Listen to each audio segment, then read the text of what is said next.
Assalamu alaikum wa rahmatullahi wa barakatuhu. I am Muhammad Saulat and it is your Noor's English Grammar Book 5. Today we have to read a chapter which is included in month of November. बेटे आज हमें एक chapter पढ़ना है जो आपका unit number 6 है, जिसमें आपको एडवर्ब बताया जाएगा कि एडवर्ब क्या है, उसके इस्तेमालात क्या हैं, उसकी काइंड्स क्या हैं, उसकी इकसाम क्या हैं। ठीक है, एडवर्ब पहले डेफिनेशन पढ़ेंगे। डेफिनेशन लिखिए बेटा इसकी। An adverb is a modifying word, it is a word that modifies the meaning of a verb, an adjective और अनदर एडवर्ब। बेटे देखिए, अगर आसान से अल्फाजों में आपको समझाऊं, अगर मैं इसके आगे से एडी छुपा दूं तो ये वर्ब बन जाएगा। ठीक है, और वर्ब कहते हैं हम any action is called verb. किसी भी काम का होना वर्ब कहलाता है। तो एडवर्ब इट मीन्स ये वर्ब को बताता है कि काम किस तरह से हो रहा है, ये काम की वजाहत करता है कि काम किस तरह हो रहा है।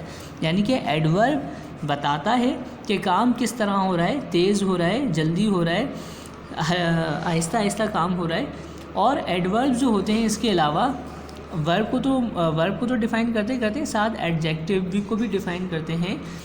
एडजेक्टिव का मतलब ये होता है बेटा कि किसी भी ऑब्जेक्ट की खूबी को या ख़ामी को या अच्छाई को या बुराई को बयान करना एडजेक्टिव कहलाता है।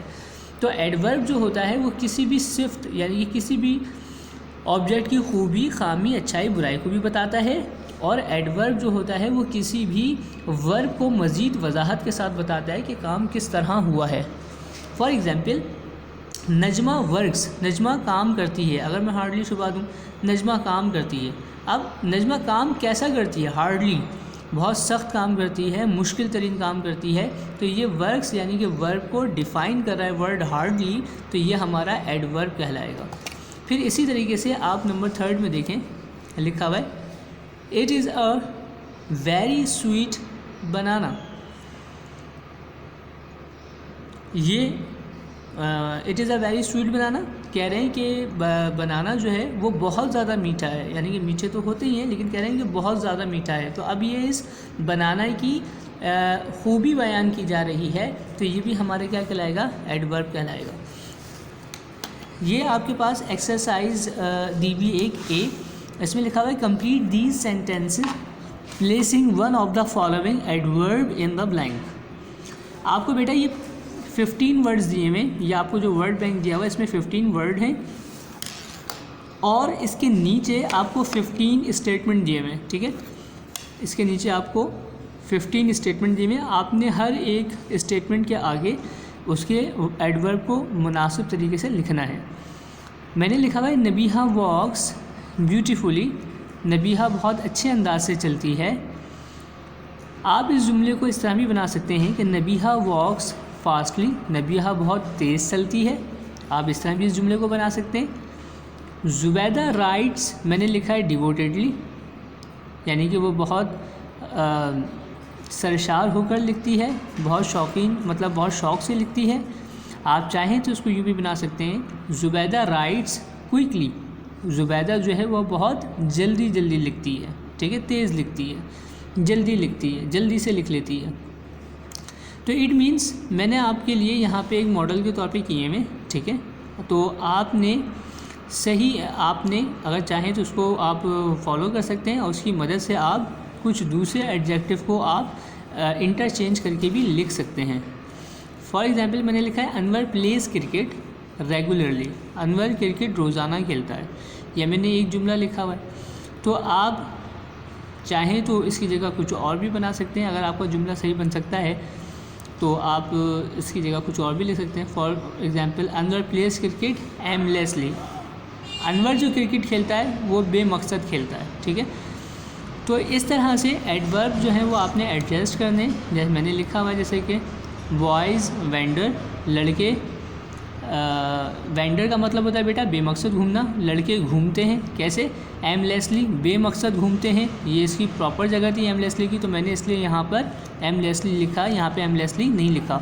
तो जो जितना ज़्यादा मोस्ट नियरेस्ट एडवर्ब होगा जुमले के अकॉर्डिंग आपको उसके सामने लिखना है। इसी तरह फिर हम नेक्स्ट एक्सरसाइज देखते हैं। अब हम इसमें काइंड्स बताएंगे कि एडवर्ब्स की कितनी काइंड्स होती हैं। तो यहाँ पे 3 किस्म की काइंड्स हैं एडवर्ब ऑफ मैनर है, एडवर्ब ऑफ प्लेस है, एडवर्ब ऑफ टाइम है। बेटा ये जो हमारे पास एडवर्ब ऑफ मैनर है, इसका मतलब ये होता है कि ये बताया जाता है कि जुमले में काम किस तरह हो रहा है, अच्छा हो रहा है, बुरा हो रहा है, जल्दी हो रहा है, तेज़ हो रहा है, ये सब एडवर्ब ऑफ मैनर में कहलाएगा। एडवर्ब ऑफ प्लेस का मतलब होता है बेटा कि काम कहाँ हो रहा है, किस जगह पर हो रहा है। और एडवर्ब ऑफ टाइम का मतलब होता है बेटा काम कब हुआ है, किस वक्त हुआ है, तो वो हमारा एडवर्ब ऑफ टाइम कहलाएगा। एग्जाम्पल्स आपको दी हुई, द प्लेयर्स प्लेड वेल, खिलाड़ियों ने अच्छा खेला। अब खिलाड़ियों ने तो खेला है, आगे उसकी वेल यानी कि उसकी कैरेक्टरिस्टिक बताई जा रही है, तो ये आपका मैनर कहलाएगा। सेकंड लिखा है शी वेटेड द बस एट द बस स्टॉप, और फिर आगे प्लेस लिखा हुआ है, तो इसका मतलब है कि शी वेटेड, उसने इंतज़ार किया बस का बस स्टॉप पर। अब ये बस स्टॉप जो है ये प्लेस है तो इसलिए इन्होंने आगे प्लेस बताया हुआ है। वी विल लीव सून, हम बहुत जल्द छोड़ जाएंगे, बहुत जल्द छोड़ जाएंगे, ये आपको टाइम बता रहा है। तो it means manner, place, time, it is all the kinds of adverb. इसी तरह आपके पास एक्सरसाइज बी लिखी हुई है और बताया जा रहा है name the adverb in the following sentences whether they are adverbs of manner, place और टाइम। आपको बताना ये है कि कौन सा जुमला जो है वो एडवर्ब ऑफ मैनर है, प्लेस है या टाइम है। आपने मैनर, प्लेस या फिर टाइम का इंतखाब करना है। फॉर एग्ज़ाम्पल मैं 2-3 एग्जाम्पल्स आपको बताता हूँ, बाकी आपको ये आपका टास्क है, आपने करना है बेटा इसको। नैना हर्ट हर लेग यस्टरडे, नैना का जो लेग है उसमें तकलीफ़ है, दर्द है, यस्टरडे कल से। अभी जो कल है बेटा ये हमारे को टाइम बता रहा है कि कल से है, ठीक है, तो हम यहाँ लिखेंगे time. The Pakistan people work hardly, Pakistan के लोग सख्त काम करते हैं, तो ये सख्त क्या काम होगा आपका बेटा, मैनर। फिर she waited the bus there, उसने बस का वहाँ इंतज़ार किया, वहाँ इट मीन से प्लेस की बात हो रही है, तो आप यहाँ पे लिखेंगे place. Nasira resides the Quran daily, Nasira तिलावत करती है कुरान की रोज़ाना, तो इट मीन से आपका क्या होगा, टाइम। शाइस्ता स्लिप्ड साउंडली, वो आवाज़ निकाल के, खर्राटे निकाल के सोती है, तो देखें इसमें टाइम और प्लेस का कोई ताल्लुक़ नहीं है, अभी क्या कहलाएगा, मैनर कहलाएगा।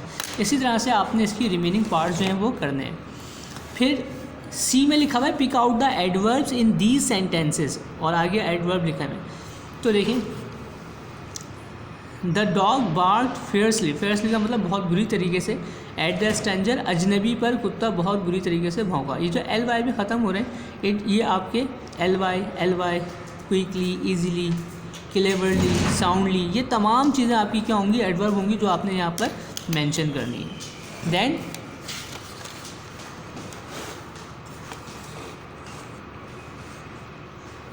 फॉर्मेशन ऑफ एडवर्ब, क्या है, adverbs are formed by adding L Y to the adjective.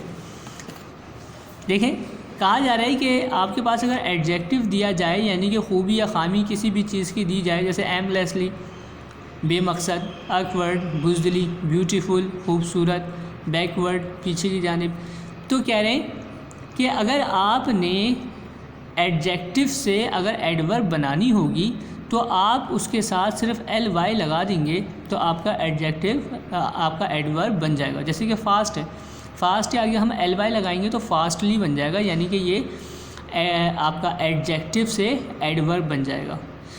Quick है, एल वाई लगा देंगे तो क्विकली बन जाएगा।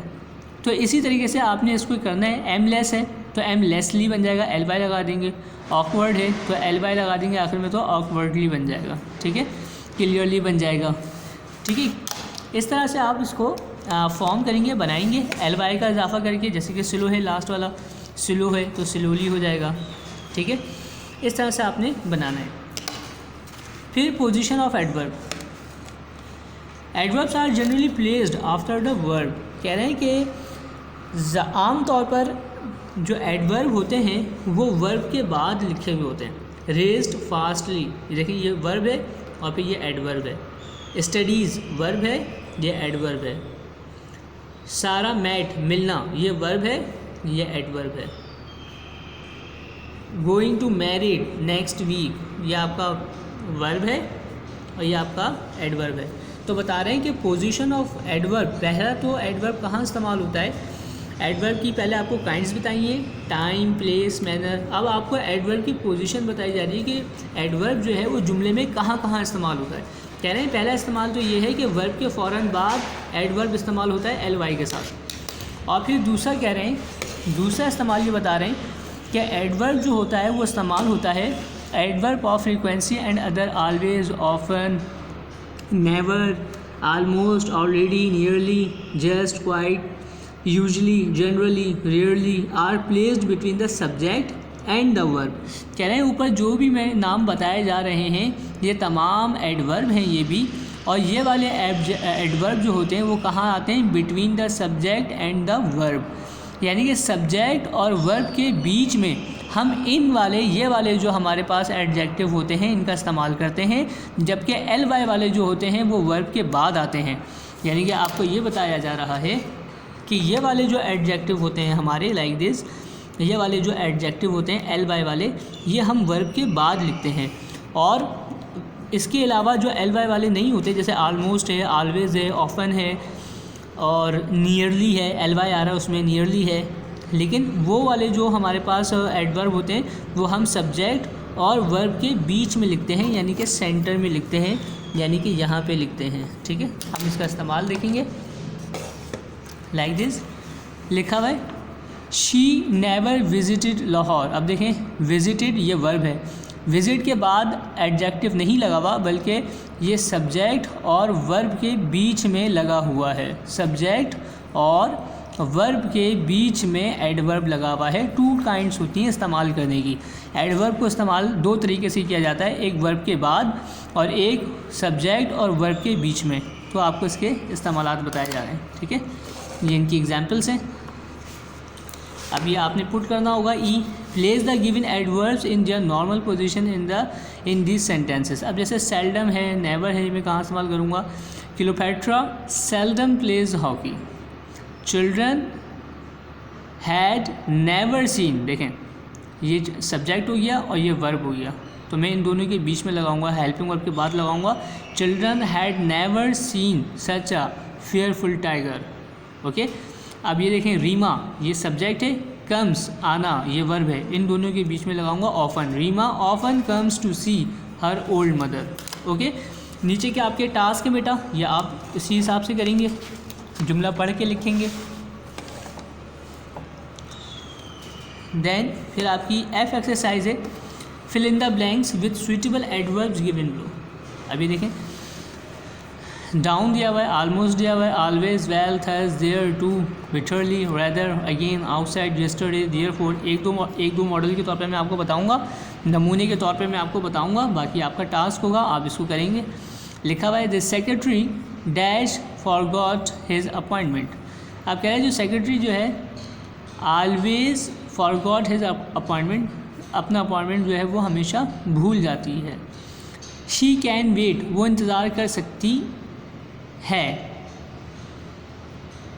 कहाँ इंतज़ार कर सकती है, आउटसाइड, बाहर इंतज़ार कर सकती है, तो हम बाहर लिख देंगे she can wait outside. Okay, they met each other, वो एक दूसरे से मिले, कब मिले, येस्टरडे कर सकते हैं आप इसको कि वो येस्टरडे को मिले। ठीक है, तो इस तरह से फिर इस तरह से एक और द डिबेटर्स स्पोक, यानी कि जो बहस व मुबाहिसा करने वाले हैं उन्होंने एक दूसरे को कहे, बिटरली तल्ख अल्फाज कहे। ठीक है, तो आपने अल्फाजों की मीनिंग्स जो हैं वो अगर आपको नहीं आ रही हैं तो आप अपने गाइडेंस जो आपके घर पे पेरेंट्स हैं आप उनसे अल्फाजों की मीनिंग पूछ लें, वो आपको एक्सप्लेन करेंगे, फिर आपने इस टास्क को कंप्लीट करना है। ठीक है, और मुझे उम्मीद है कि आपको ये एडवर्ब का चैप्टर समझ में आया होगा। अगर इसके अलावा फिर भी आपको कोई प्रॉब्लम है तो आप मुझसे डिस्कस कर सकते हैं इसको Thursday and Saturday school timing में, और मैं बॉयज़ कैंपस में स्कूल टाइमिंग में अवेलेबल रहता हूँ। अस्सलामु अलैकुम वरहमतुल्लाहि वबरकातुहू।